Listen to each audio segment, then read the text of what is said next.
आज हम शुरू करेंगे शोध। तो फिर अब देखते हैं कि शोध होता क्या है। इसका इंट्रोडक्शन देखेंगे।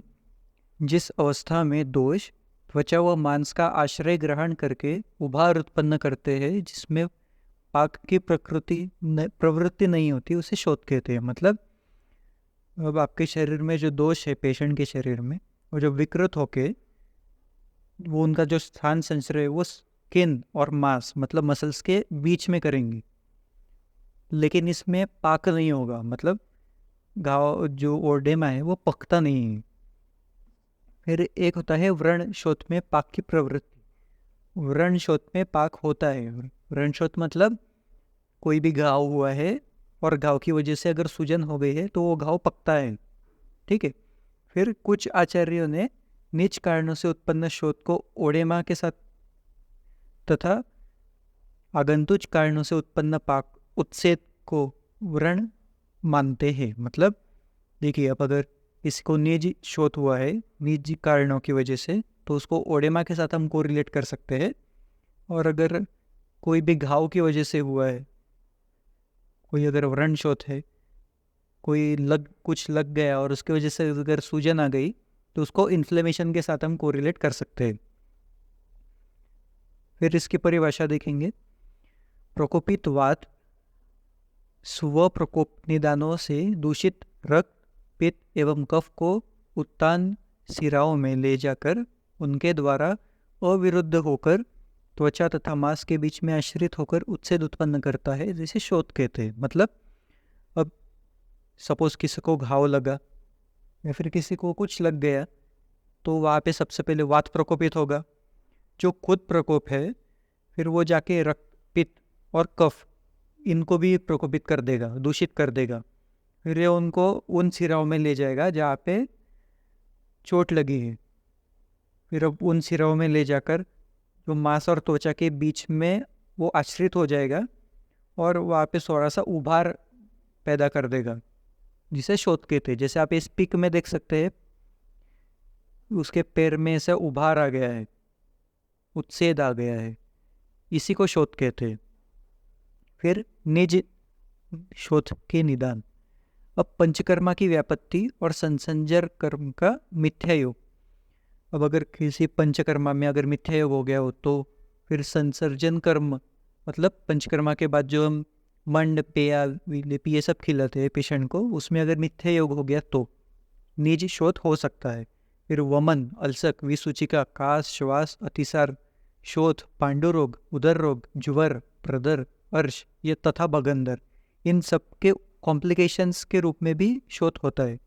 फिर अतिकृष्टता मतलब बहुत ज़्यादा पतलापन, कुष्ठ रोग, कृमि और पिंपल्स मतलब पीड़िका, इन कारणों से भी शोथ होता है। फिर अधारणीय वेगों को धारण करने से होता है, उपवास ज़्यादा करने से भी होता है, और अति मार्ग गमन से भी शोथ होता है। फिर सहसा मतलब आप अगर नॉर्मली भी बहुत ज़्यादा गुरु मतलब बहुत ज़्यादा भारी अम्ल मतलब खट्टा और नमकीन या फिर पिष्ट अन्न खाएंगे, जैसे मैदा हो गया, और शाक वर्ग की सब्जियां मतलब शाक वर्ग खाएंगे, फिर दही हो गया, इनका अगर बहुत ज़्यादा सेवन करेंगे तो शोथ हो जाएगा। फिर नूतन शुक तथा शमी धान्य का सेवन। फिर मतलब जो नवीन धान्य होते हैं वो। फिर प्रसूति स्त्री द्वारा नियमों का उचित रूप से पालन ना करना। फिर अति बहुत ज़्यादा ही नमकीन खा लेना है, नमक खा लेना, आम गर्भपात होना। फिर आनो तथा उदक देश के पशु पक्षियों का मांस सेवन करना। मतलब भैंस हो गया, सुअर हो गया, उदक देश में मछलियाँ हो गई, केकड़े हो गई, इनका अगर बहुत ज़्यादा मांस का सेवन करेंगे तो। फिर हम आगंतुक शोथ के निदान देखेंगे। शस्त्र से छेदन, भेदन, क्षणन, भंजन, पिच्छन, उत्प्रेक्षण, प्रहार, आघात, वेदन, वेष्टन, बंधन, पीड़न आदि। अब ये सब शस्त्र से होते हैं। मतलब पहले के ज़माने में तलवार से युद्ध होते थे, तो वैसे आघात लग जाता था। ये तब की बात कर रहे हैं। आज की अगर व्यू में देखेंगे तो शस्त्र से हम किसी को गोली लगना कह सकते हैं, और जिस जिस भी शस्त्र से वो लग सकता है वो सब आ जाएंगे इसमें। फिर बल्ला तक पुष्प तथा फल रस का स्पर्श। अब बल्ला तक का जो फूल होता है या फिर उसका जो पका हुआ फल होता है, देखिए यहाँ पे कच्चे फल की नहीं, पके हुए फल की बात कर रहे हैं।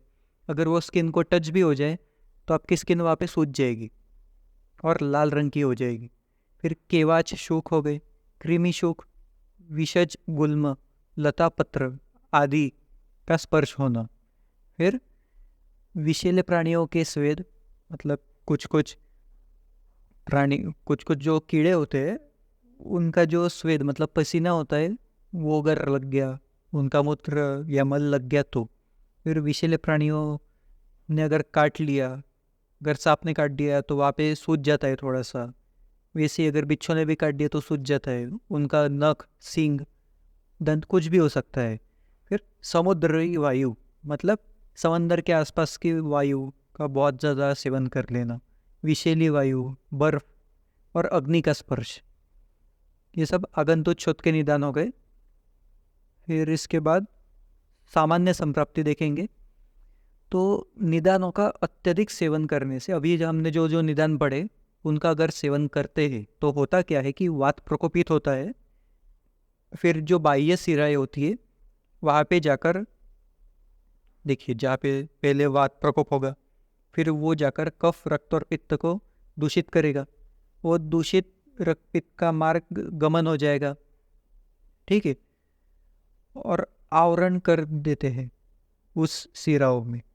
फिर इससे क्या होगा, जो वात विसर्पित होकर उत्सेद उत्पन्न करता है, मतलब अब सिराओं में अवरोध हो गया, फिर अब वात उसी जगह पर रहकर बढ़ने लग जाएगा और वो जो जहाँ पे भी चोट लगी है वो भाग उठ जाएगा और शोथ की उत्पत्ति हो जाएगी। फिर इसका संप्राप्ति चक्र देखिए, अति निदान सेवन, पहले बहुत ज़्यादा निदान सेवन होगा, हमने जो जो निदान पढ़े अभी। फिर उसके साथ क्या होगा, वात सहित त्रिदोष प्रकोप, मतलब निदानों का सेवन हुआ उससे वात प्रकोप हुआ। वात ने क्या किया, कफ, पित्त और रक्त को भी दूषित कर दिया, इस वजह से 3 दोष प्रकोप हो गए। फिर अब उससे क्या होगा, अग्निमांद्य हो जाएगी। अग्निमांद्य हुई है, पेशेंट खाना खाएगा उसको पचेगा नहीं और आम की उत्पत्ति हो जाएगी। फिर आम की उत्पत्ति से क्या होगा, रस और रक्त व स्रोत में संग दृष्टि हो जाएगी, मतलब रस और रक्त व जो स्रोतस है उनमें ऑब्स्ट्रक्शंस आ जाएंगे। अब इससे 3 चीज़ें हो सकती है, एक निज शोथ, एक आगंतुक शोथ और एक रस धातु का त्वक मासांतर विमार्ग गमन, मतलब रस धातु का जो त्वचा और मांस के बीच में उनका गमन होने लग जाएगा। अब इन तीनों की वजह से शोथ उत्पत्ति हो जाएगी। फिर जिसके संप्राप्ति घटक देखेंगे तो इसके दोष है वात प्रधान त्रिदोष, क्योंकि सबसे पहले वात ही हो रहा था। फिर इसका दुष्य रहेगा रस और रक्त। इसकी स्त्रोतस, रस व स्त्रोतस में अगर देखो, अगर निज शोथ है तो वो रस व स्त्रोतस को दूषित करेगा, और अगर वो आगंतुक शोथ है तो वो रक्त व स्त्रोतस को दूषित करेगा। इसकी स्त्रोत दृष्टि संग होती है पहले, मतलब जहाँ पे लगा अगर किसी को तो वो पहले संग हो जाएगा, मतलब ऑब्स्ट्रक्टिव हो जाएगा। उसके बाद जब वायु आएगा और फिर विमार्ग गमन करेगा, मतलब दूसरी जगह से गमन कराएगा उसको। अधिक अधिष्ठान, फिर त्वचा और मांस के बीच में इसका अधिष्ठान रहेगा। अग्नि इसमें मंद हो रही थी।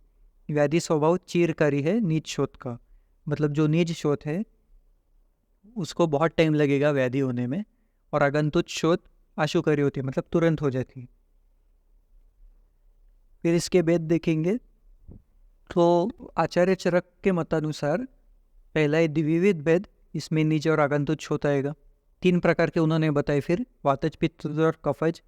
फिर उन्होंने नीच शोथ के त्रिविध भेद बताए हैं, एकांग, सर्वांग और अर्धांग। फिर उन्होंने सप्त भेद बताए हैं, मतलब सप्त में वातज, पित्तज, कफज, द्वंद्वज 2 और एक आ जाएगा सन्निपातज।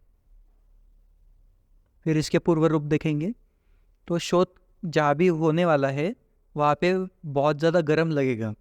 सपोज उसके हाथ में अगर शोथ होने वाला है तो सूजन होने से पहले ही वहाँ पे अगर आप टच करेंगे तो वहाँ पे गर्मी लगेगी बहुत ज़्यादा। फिर द्वयथु मतलब जलन होगी उसको आँखों में और उसकी इंद्रियों में। सिरायाम मतलब वैसोडाइलेशन होगा उस जगह पे। और अंग में भारीपन मतलब जहाँ पे शोथ होने वाला है वहाँ पे ऐसा भारी भारी सा लगेगा। फिर इसके सामान्य लक्षण देखेंगे तो गौरवता मतलब भारीपन लगेगा जहाँ पे शोथ होने वाला है वहाँ पे, या फिर जहाँ पे शोथ हुआ है वहाँ पे। फिर शोथ का कभी घटना और कभी बढ़ना मतलब शोथ ऐसा स्थिर नहीं रहेगा, कभी घट जाएगा कभी बढ़ जाएगा। फिर उत्सेद मतलब स्वेलिंग आ जाएगी वहाँ पे। फिर ऊष्मा मतलब वहाँ पे बहुत ज़्यादा गर्मी लगेगी। सिरा तनुत्वम अभी देखा हमने वैसोडाइलेशन होगा। लोम हर्ष मतलब उसको गूज़बम्स आएंगे। अंगों में विवर्णता आएगी मतलब वो उसका कलर चेंज हो जाएगा जहाँ पे स्वेलिंग हो गई है। फिर वातज शोथ के लक्षण अगर देखेंगे तो वातज जन्य शोथ शीघ्र उत्पन्न होता है तथा शीघ्र ही शांत हो जाता है। मतलब अगर किसी को वातज शोथ हो रहा है तो वो जल्दी से, अगर उसको सपोज वातज होने वाला है उसको लगा तो तभी के तभी उसको शोथ हो जाएगा और वापस कुछ देर में चला भी जाएगा ऑटोमेटिक। फिर तनु श्याव तथा अरुण वर्ण की त्वचा मतलब उसकी जो स्किन रहेगी वो जहाँ पे शोथ हुआ है वहाँ पे एकदम पतली हो जाएगी। श्याव मतलब काले वर्ण की और अरुण वर्ण की हो जाएगी। फिर छेदनवत बेदनवत तथा पीड़नवत वेदना मतलब ऐसा लगेगा उसको छेद दिया है, बेद दिया है, इससे वहाँ पे पेन होगा। फिर तोद होगा मतलब प्रिकिंग पेन होगा। फिर सरशप कल के लेप के समान छिमछिमायम संकोच तथा आयाम की प्रतीति मतलब ऐसा लगेगा कि उस कोई संकोच हो रहा है, कॉन्स्ट्रिक्ट हो रहा है, ऐसा लगेगा। फिर शोथ युक्त भाग को दबाने पर दब जाना मतलब अब सपोज उसके हाथ में अगर स्वेलिंग हो गई है और आप उसे अगर दबाएंगे तो वो वहीं पे दब जाएगा और फिर कुछ देर के बाद फिर से वो बाहर आ जाएगा। फिर स्पंदन युक्त शोथ मतलब वहाँ पे पल्सेशन फील होगी जहाँ पे भी शोथ हुआ है। त्वक प्रसुप्ति मतलब एनेस्थीसिया टाइप लगेगा, ऐसा लगेगा मतलब वहाँ पे कुछ फील ही नहीं होगा। फिर दीवा बलि शोथ तथा रात्रि में शांत होने वाला शोथ मतलब ये दिन में अगर शोथ रहा तो देखिए वातज शोथ की बात हो रही है, दिन में ये ज़्यादा परेशान होगा पेशेंट, रात में उसको थोड़ी सी शांति मिलेगी क्योंकि दिन भर में वो कोई भी गतिविधि करते रहेगा तो उसमें वात वैसे ही भी बढ़ा रहेगा। रात में वो एक जगह पे सोया रहेगा तो कफ बढ़ेगा तो थोड़ा सा उसको आराम मिलेगा वहाँ पे। फिर चल और स्थिर शोथ रहेगा मतलब वो मोबाइल रहेगा, थोड़ा सा यहाँ से वहाँ जा सकता है। फिर स्नेहन स्वेदन और मर्दन आदि से शमन हो जाएगा मतलब आप अगर वहाँ पे तेल से स्नेहन कर देंगे या फिर वहीं पे स्वेदन कर देंगे तो उसका शमन हो जाएगा। फिर पित्तज शोथ के लक्षण देखेंगे तो तृष्णा मतलब बहुत ज़्यादा प्यास लगेगी, उसको हो सकता है फीवर आ जाए। ठीक है, फिर वहाँ पे जलन हो सकती है, बहुत ज़्यादा पसीना आ सकता है, बहुत ज़्यादा क्लेद मतलब थोड़ा सा वाटर ही हो सकता है और वहाँ से दुर्गंध आने लग जाएगी। देखिए दुर्गंध स्पेसिफिकली पित्त का ही लक्षण है, किसी भी व्याधि में ले लीजिए। फिर उसको अतिसार हो सकता है। शोथ मध्य शरीर से उत्पन्न होता है। ठीक है, फिर नेत्र मुख त्वक में पीतता आएगी मतलब उसकी जो आंखें रहेगी, मुख रहेगा और उसकी जो स्किन का टोन रहेगा वो थोड़ा सा पेल येलो हो जाएगा। फिर शोथ कोमल काला या पीला या पाक व दाह युक्त होगा, इसमें शोथ का पाक होगा और वो थोड़ा सा कोमल रहेगा मतलब थोड़ा सा कोमल रहेगा, काला या पीला रहेगा। फिर अब कफज शोथ के लक्षण देखेंगे तो जो शोथ रहेगा वो गुरु रहेगा मतलब भारी भारी लगेगा वहाँ पे ज़्यादा। फिर वो स्थिर रहेगा, देखिए वातज में वो अस्थिर था, कफज में स्थिर रहेगा। फिर रोगी को खाना खाने की इच्छा नहीं होगी, उसके मुंह से बहुत ज़्यादा सलाइवेशन होगा, उसको बहुत ज़्यादा नींद आएगी, उसको उल्टी भी हो सकती है और अग्निमांद्य तो रहेगा ही क्योंकि कफज है। फिर शोथ को दबाने पर वो दबता है लेकिन बहुत देर से वापस ऊपर आता है, वातज में तुरंत दबता था और तुरंत ऊपर रह जाता था। फिर इसमें बहुत ज़्यादा खुजली चलेगी। फिर द्वंद्वज तथा सन्निपातज शोथ के लक्षण जो रहेंगे फिर संसर्गज तथा सन्निपातज दोषों के लक्षण इन तीनों दोषों के मिले जुले रहेंगे। ठीक है। फिर दोष तथा रोग मार्ग। अब कौन से रोग मार्ग में कौन सा दोष है? आमाशय स्थित दोष ऊर्ध्वांग में शोथ उत्पन्न करेंगे। ऐसे शोथ को आमाशयुक्त शोथ कहते हैं। मतलब आमाशय में जो दोष है वो जो शोथ उत्पन्न करेंगे उसे आमाशयुक्त कहेंगे। फिर पित्तज शोथ जो है वो पक्वाशय से स्थित दोषों द्वारा शरीर के मध्य भाग में उत्पन्न होगा। मतलब शरीर के जो मध्य भाग है वहाँ पे पित्तज होगा। वातज शोथ वर्चस्थानगत दोषों में शरीर के अधोभाग में होगा। मतलब नाभि से नीचे वाले पार्ट में वातज शोथ होगा। सन्निपातज शोथ संपूर्ण शरीर में होगा। मतलब पूरे बॉडी में होगा अगर तो सन्निपातज शोथ रहेगा। फिर इसकी साध्य असाध्यता देखेंगे तो जो साध्य होता है उसमें एक ही दोष रहता है। फिर बलवान रोगी और उपद्रव रहित हो। मतलब रोगी का बल अगर अच्छा हो और अगर उसमें कोई कॉम्प्लिकेशंस ना आए शोथ में तो वो सुख साध्य होता है। फिर रोगी का मांस क्षीण ना हुआ हो। फिर शरीर के मध्य भाग में उत्पन्न शोथ और सर्व शरीरगत शोथ कृत साध्य होते हैं। मतलब पित्तज और सन्निपातज की बात की जा रही है, ये थोड़े से मुश्किल से ठीक होते हैं। फिर अति स्थूल व्यक्ति है, ठीक है, तो अतिखर शोथ तथा सीराजाल युक्त शोथ होता है। मतलब अगर व्यक्ति स्थूल है तो उसका जो शोथ रहेगा उसमें आपको वेन्स प्रॉपरली दिखेगी शोथ में। ये सारे साध्य है।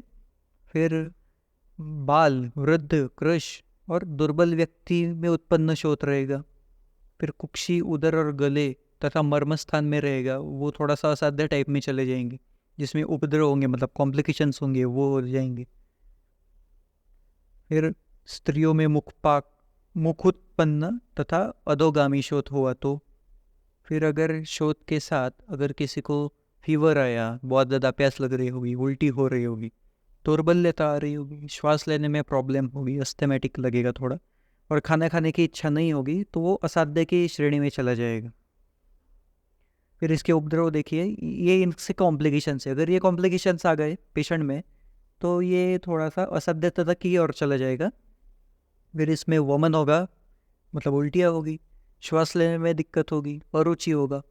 फिर तृष्णा, बहुत ज़्यादा प्यास लगेगी, फीवर आएगा, अतिसार मतलब लूज मोशंस भी हो सकते हैं, और दुर्बलता भी आएगी पेशेंट में। यहाँ पे हमारा शोथ का चैप्टर ख़त्म होता है। अगर आपको वीडियो अच्छी लगे तो लाइक, शेयर और सब्सक्राइब कीजिए। Thank you.